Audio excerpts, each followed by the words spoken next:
name's Lance and welcome to Bundy Bear's Shed. Well, the weather report. Well, look, we've had a bit of a cold snap come through and look, it's actually a nice change. The other morning we had 8 degrees, which is pretty cool for us. Sometimes we have a frost or two. We got a couple of trucks going past. Obviously I'm in my office and the whole world's getting going outside there, so there'll be a bit of traffic noise coming through, but that's okay. And but yeah, 8 degrees, so we in our pool room at home there we've got the fire going and we have a little fireplace. I'll see if I've got a photo on my phone of it or something like that. And yeah, the other night Jude and I sat out there and we cooked up some sausages and tomato and onion gravy and oh, we had a fat time, yep. Pardon me.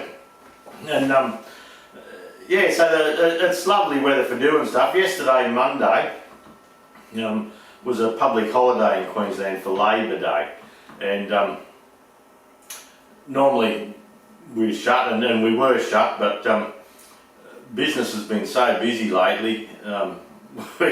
Jude and I had a look at it, and from Saturday, Sunday, or from when we went home Friday afternoon, we had 68 eBay sales and about 12 or 13 website sales. So we had a look at that and we thought, oh, you know, if Nicole comes in on Tuesday and see that, we won't get that cleared. So Judy and I come to work yesterday and we got a lot of it out, but I had a look this morning and there's another 40 overnight. So oh, Nicole, she's gonna be going today. And so all the parcels that were packed yesterday, Jude's got them down the bottom, and when she turns up this morning, they'll go in the car ready to go up to the post office out of the way. So we haven't got a lot of room here, so so yeah, we have to be a bit smart how we use it. And but yeah, the month that just finished, April, was the best month we've ever had in business, and yeah, look, it was amazing.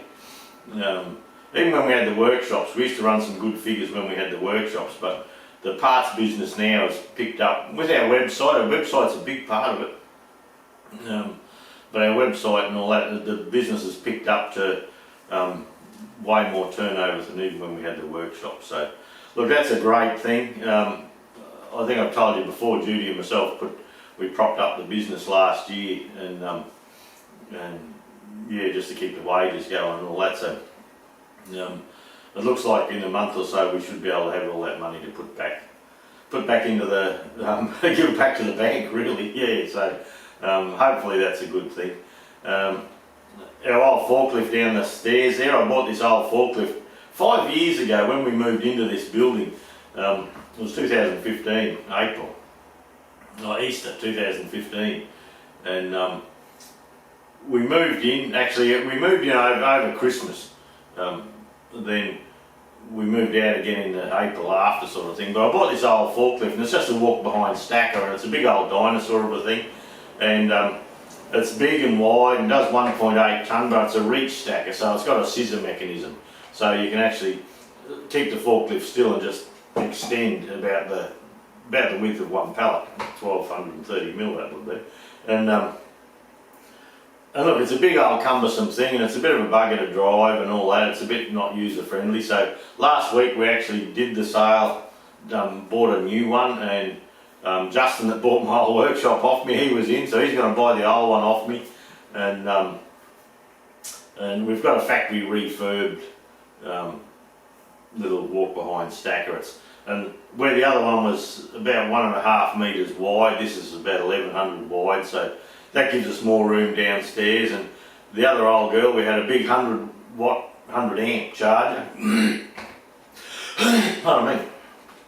And yeah, this new ones, they've got a charger all built in and all that. So a lot more compact, a lot more user friendly for the girls or for anyone to use it. And we're the only forklift in the building, and we lend it. Anyone wants it, you know, Bundaberg Home Theatre next door, or Bundaberg Trophies and Gifts and all that, they might borrow a forklift land, so off they go and do their stuff with it. So it's a lot more user friendly, so we're using the opportunity to upgrade that a little bit.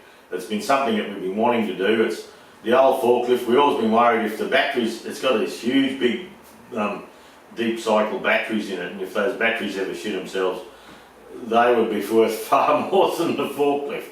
And it's an old forklift, it's an old Crown, and so we have been wondering about that. If those batteries ever play up, we'll be in trouble. So we've upgraded that, which was something that we've had on the plan for some time, and so that's probably this week or maybe next week. It just doesn't matter really when it rolls in.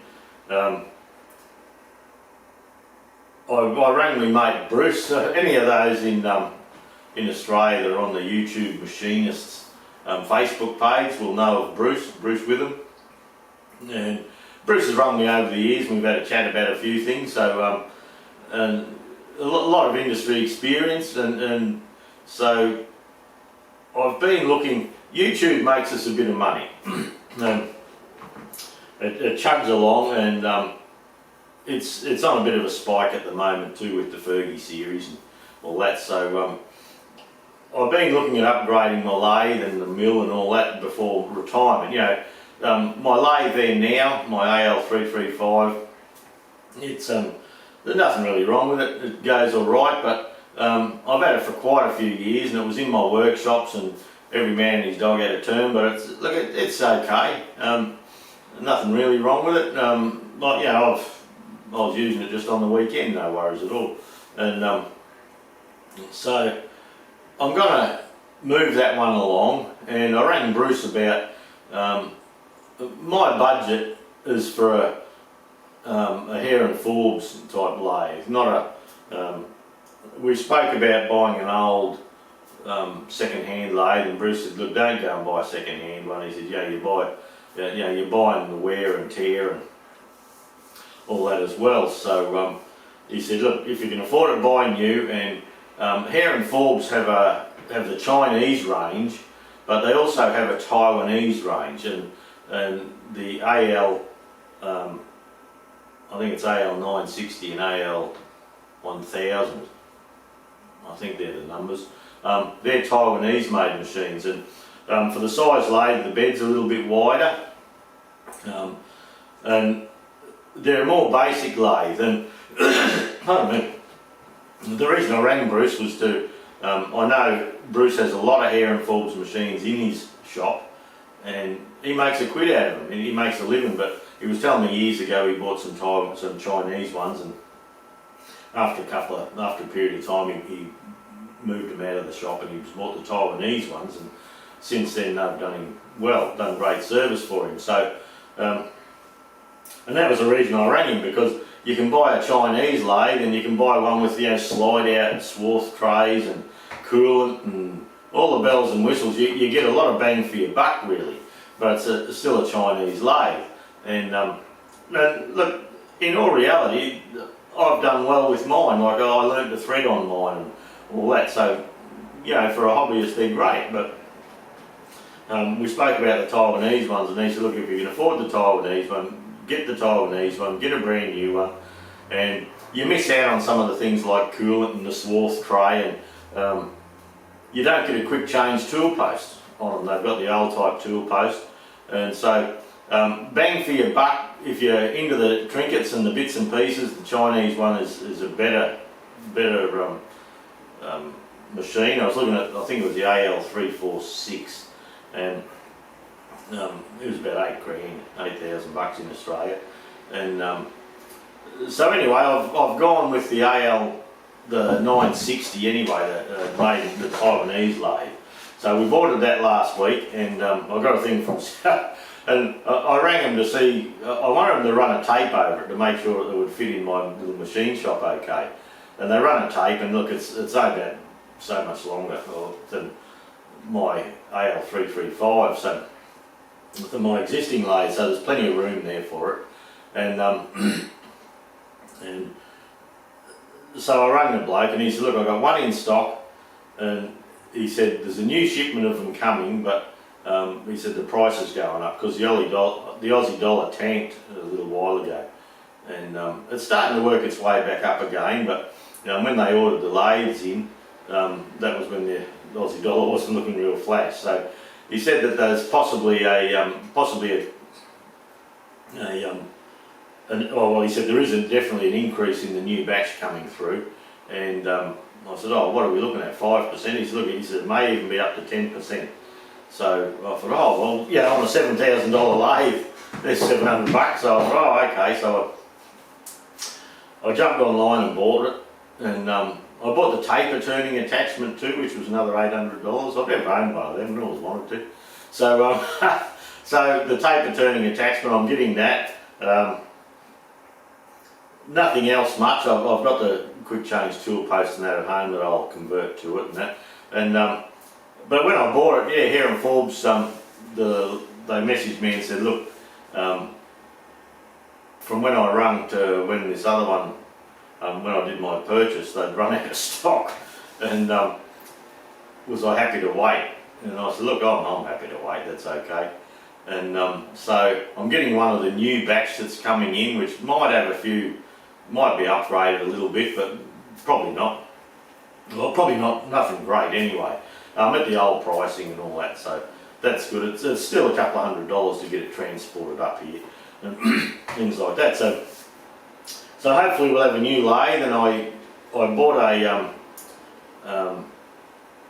a machinist level the other day, and I'm really going to put some time and probably some videos into setting this lathe up. Now, I've noticed in my shipping container, where my lathe sits now, you have the outside steel edge, and they've got all these steel crossovers inside, but they've got a very thick floor on them. But I still reckon that floor's moved a little bit since I've put it there, and the level proved that. So what we're going to do with the new one is we're going to double up the ply on the floor for where the lathe sits. So it's still going to be on a wooden floor, but we're going to have another, I don't know whether one or two, maybe two, 40mm of extra ply there.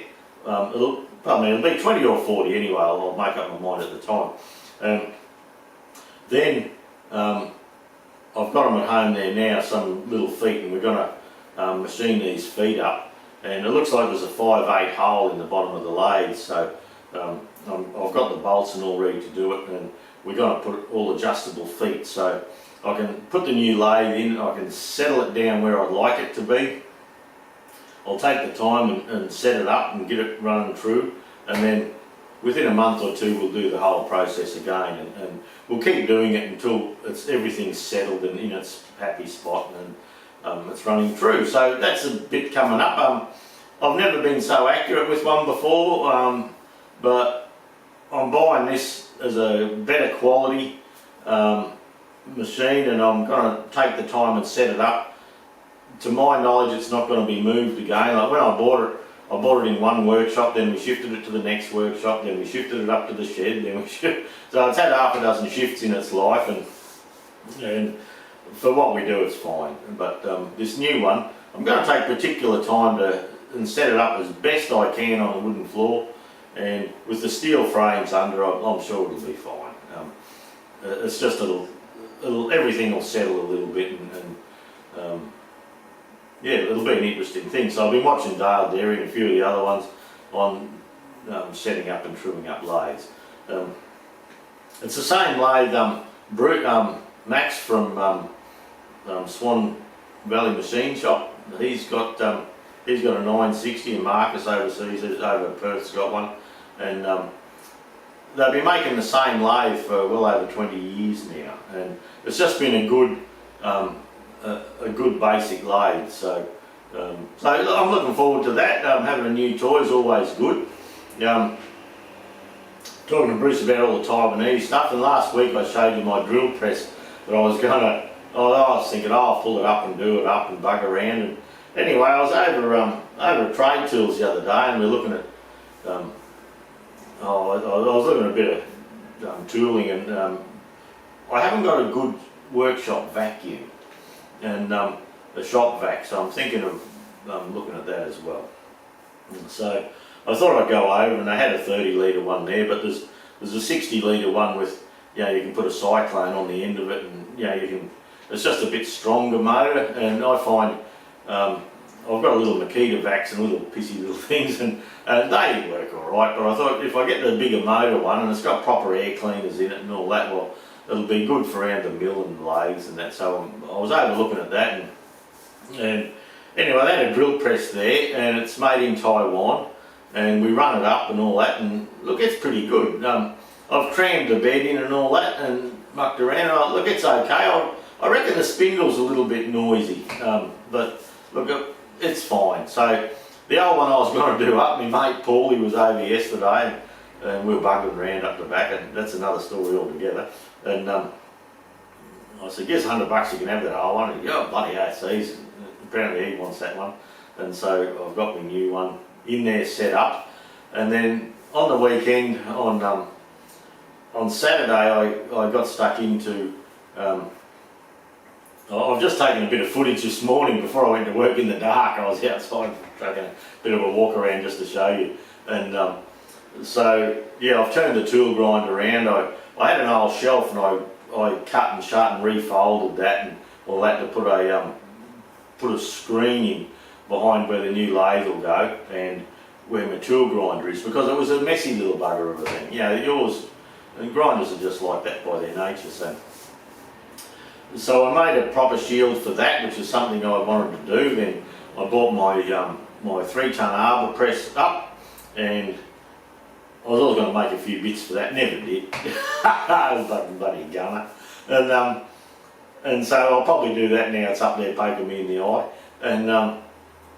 And I've set the drill press up, and I've sorted out my steel. I just had it all higgledy-piggledy against the wall there. Well, it's still higgledy-piggledy, but I know what's there now. So I put quite a bit of time into my shed there, and which was okay. It was a good thing. Saturday also I put a bit of time into my 135 bonnet, and I got right back to bare metal again, because I had that stuff up with me spray putty, not reading the can, and so I had a look, and I took it right back to bare metal, and there was a couple of tiny little, dimples where the spot welds were that I was working on before, and I thought, well, instead of buggering around with them, I'm just going to put a little bit of bog, just to swipe a bog over the top. Well, I used that little bog that my bog had gone off, so I put some on, and I've got to grind it off again. And but over in the States, I watch a few panel beating videos, and they use this Bondo stuff, and it looks like a bog or something, I'm not sure, but I went to Super Cheap Auto to have a look yesterday on the way home from work, and all I could find was bog. But I found some of that Adam Booth used it, for putting rusty stuff in. Look, I've just gone blank.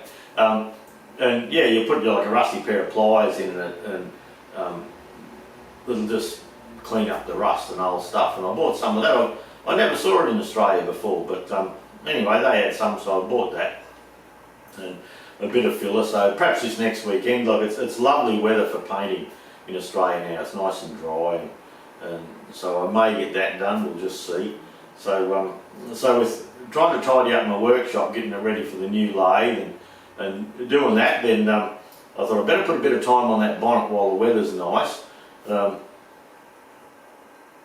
then coming to work yesterday, I didn't get any time on the little TE20. I just ran out of time. So my friend Paul with a little Austin, he's got a little Lister gen set he wanted to get going, and it's a 240 volt gen set. And he got her out yesterday and brought her out, and anyway, the injection pump was all seized up in it, so we couldn't get it going. So I spent the afternoon, we spent probably 5-6 hours on it, and yeah, we got it out on a bracket, and I made a little tank bracket for him, and we stripped the injection pump to pieces completely and freed it all up and put it all back together. So we've got a running engine, so he was a happy camper yesterday, but the generator's not working, so he's going out home today, and he's going to get that generator off, or an alternator it might be, and he's going to take it into HQ Electrical over town. Yeah, they're the ones that do that in Bundy Bear, and get that going. And we've got to mount it on a pallet, and he's going to go out and mount it properly. We've just got to mount it with G clamps and things at the moment. So by the time we did that, and I come to work for most of the day yesterday, I started about 5:30, 6, and I was out of here by, look, just before lunch. I was home for lunch at least, and then Paul came and we spent the afternoon till after dark playing with a little lister. But yeah, Judy, she stayed all day, and yeah, just. But look, the business is good. We're making good money. We're paying our bills. We're doing catch up, but it's yeah. Look, we're putting the hours in to do it, so that's okay. So there's not an awful lot to tell you. I can talk about nothing for hours, so we'll see. YouTube here, we're sitting at 18,500 subscribers at the moment, 18,531, and with the Fergie series, and every year I've got a John Deere rider mower hack works, and in the last 24 hours, 48 hours, I've had 3,500 views on that. And look, just out of interest, for those who are interested, the watch time in hours for the last 28 days, so 4 weeks to today, is 34.1 thousand hours. People have watched Bundy Bear's Shed, poor buggers. We've had 303,500 views in 28 days, and we've had 1,162 new subscribers in the last 28 days, so it's kicking off a little bit by the looks of it. And but the revenue at the moment for the rolling 28 days is $923. That's huge. It's never half, it's half of that sometimes, yeah, most of the time. So that's kicking in nicely, and that's where I'm getting the money for the new lathe and that. YouTube trickles a bit of money in all the time, little dribs and drabs. Sometimes, I usually have 2 or 3 months a year where it really spikes, and then the rest of it just drops away again, and it's all compared with effort. But 923 for 28 days, that's got to be a record probably for me. It's probably not even ashtray money for some of the channels I watch, but anyway, that's huge. And that's in Aussie dollars, so I've got mine set to Aussie dollars. So when you look at the American dollars, it's probably back to 500 or 400 or something like that. So that allows for the exchange rate that Google puts in there today. So that's a good thing. The website, for those who've sent me little bits of technical information for the website, thank you very much. I am working on it. Through the last week, we got the Australian Fordson serial numbers out there, and boy, there was a lot of work in that. I found all the info, then I sent it to Barry and Dawn, and Barry are the old stalwarts of the Fordson Tractor Club of Australia. We sponsor them, and there's a nice little plaque they gave me one time for the Fordson Tractor Club of Australia. And I sent the information away to them to check it, and they made a few changes. Apparently the serial number set up in Australia was different to overseas, and some tractors even got tagged in Australia, so something I never knew. And so they've checked that out for me. In the downloadable parts manuals, still on the technical section, we found an FE35 parts book, a Massey Ferguson FE35 parts book out on the net, so we grabbed that. Stuff on the net that's out for public viewing, we can take it and use it and modify it and all that sort of thing for our web page. It's quite legal to do, if it's out in the public arena, it's okay. So we've done that. I've got a little bit more Leyland stuff, Jeff, going out there yet. I'm just tying all that together. I've got this new Adobe program, and I can actually bring 2 or 3 or 4 PDF files together and make one publication sort of thing. So we're doing that. Some of the other stuff, I think for a week or so now I've had 4, 2, 3, 4 and 5,000 parts, and we're just working on little bits and pieces there to just bring that up. And on the website shortly, we've through Diesel Distributors Australia, all the injection pump parts we've never been able to get. We're working on them. Things like the studs that hold the top cap on that people break, the acorn nuts, new butterfly, new throttle shafts, stop shafts. Where the levers go in, there's a little dust seal, a little tin cap. We haven't had them before. We're getting them in. Sparex are running out of vanes for the pump, so we're getting them. We're using them as a new supplier for the COV injection pump inlet housing, with the 4 bolts on the end. We're using them for that now. So yeah, that'll be coming up. I've got to film all that and take little happy snaps and get them out on the web. So that's something we haven't had a great deal of in the past. We've had the kits and all that sort of thing, but it's just something else we're going to work on. Yeah, it's just it's never ending, and we bring parts in from the States for Steiner, and the Aussie's dollar's dropped and our freight costs have more than doubled. Usually it costs us, 200 to 300 American dollars every week to bring parts in. The last quote's coming around 660, so we're still going to bring them in. We're just not going to make money on those parts for a little while. We'll make sure we cover our costs, but there'll be no gravy in it. Just because people are used to coming to us for those parts, so we'll do that. The parts we get from Quality Tractor Parts, they've put a $50 surcharge on every order now to bring them in, and the freight component of that has shot up to buggery. Sparex sent us a memo last week that as of the 11th, which will be next weekend, next Monday, because of the Aussie dollar, there'll be probably a 3% parts price increase across the board. So, and then they're going to review that again in June. And if the Aussie dollar seems to be coming up a little bit. So the shipments they've got in, they've been affected 3%. They've been affected more than that, but they've absorbed quite a bit of it. And they're going to review it again in June. And if the Aussie dollar has rallied a little bit, and the freight's just horrific at the moment with this COVID thing. And so they're going to review it again in June and or July, anyway, in a month or two, and they'll adjust it accordingly. If the Aussie dollar's rallied, they're going to they'll pull the prices down again. But it's just covering costs, which everyone's got to do. So look, that's it.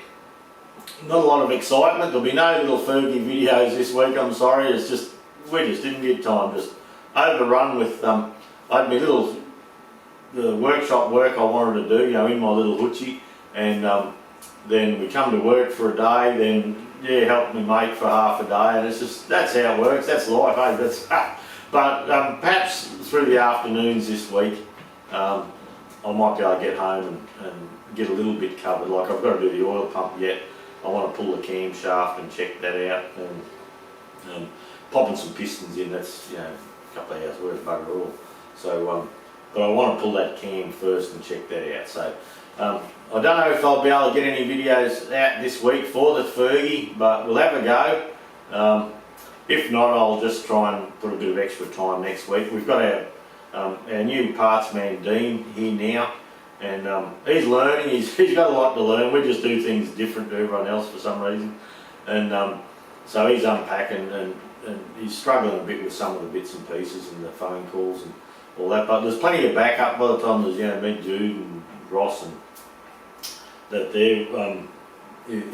he'll come good. He's just going to be going slow for a little while, just while he picks it all up. So look, that's it. I've got a little walk around my little hoochie just to show you my little dust shield and where I turn the D-bit grind around and all that. I've got a little bit of show and tell there, but apart from that, not much else. Thanks for dropping by. If you've got any workshop manual, PDF, operators, books, anything of interest for the technical section of the website, please send it to bundybearsshed@gmail.com.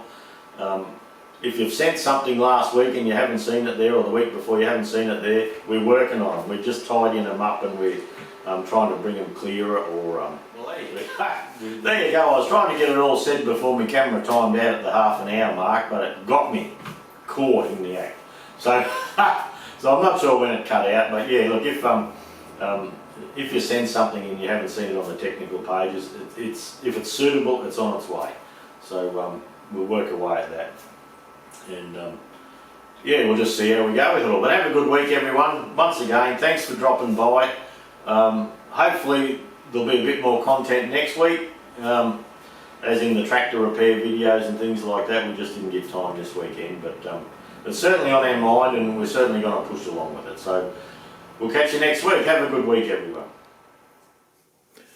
Well, here's what I got to. Oh, I got a little bit done on the weekend, but look, nowhere near, nowhere near like I planned. But that's okay.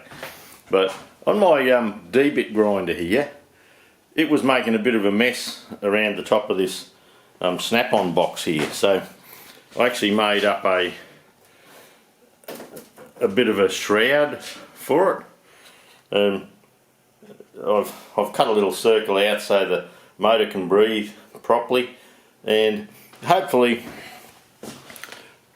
when I do a bit of grinding and all that, I've still got enough room to bring the tool holder in and around, and I can come this way an inch or two, look, if I need to, just for a particular job. But look, that should keep that a little bit tidier, and part of what I wanted to do with that was bring my arbor press up. Now, I've had this arbor press for quite a while. I did a few videos on the mods we did to it, like removing the bottom teeth on the gear, turning this piece round so I can make adapters for it. It's a 3 ton, and got a little bit of stain in there, but that's from up in the big shed. But yeah, I always planned on making a couple of adapters for here, for different, you know, to come down to a 1/2 inch one for a water pump and things like that. But of course that hasn't happened yet, so I'll come back around here. So that's a handy little addition now that there's room for it, and you know, just to press a bearing in, or you know, a little press fit shaft or something. Now the lathe here, this is my old, I bought a machinist level the other day, so for levelling up my other lathe. So this is my old lathe. It's a Hare and Forbes AL335, and that's coming up for sale very soon. Nothing particularly wrong with it. I'm taking the 6 jaw off, but it'll have a 3 jaw, 4 jaw.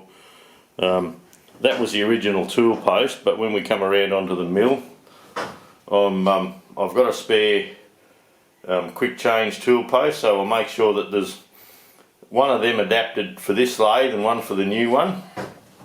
The new lathe is all it's all ordered. It's a Taiwanese one. It's well, I rung Bruce, and yeah, we had a yarn, and we've gone the Taiwanese one. Less bells and whistles, but a more robust lathe, we believe. Now on my mill, I've got all my mill vise all trammed in and everything. I've got a piece of ply sitting on the top now. It's all that bed's fixed, and there's some flat surfaces. I'm just using it for that. This is a ring I've had up the back for ages that I rolled in my ring roller, and it's 1/2 inch by, what's that, 1 1/4 maybe, and I brought that up the front. I'll probably dress that off yet, just as a spacer for holding something in the mill.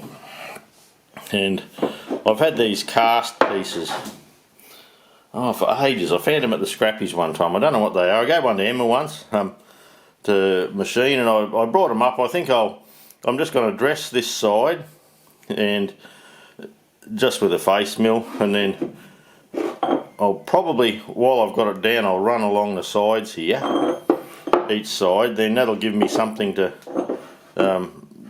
something parallel to hold it in my vise here, and then I can dress the top. And look, it's just going to be for a couple of spaces for the mill, you know, if you need to just space something up a little bit.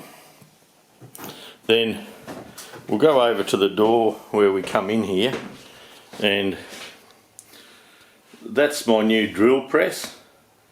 I bought that last week. It's a Taiwanese made one once again, and should be pretty good quality.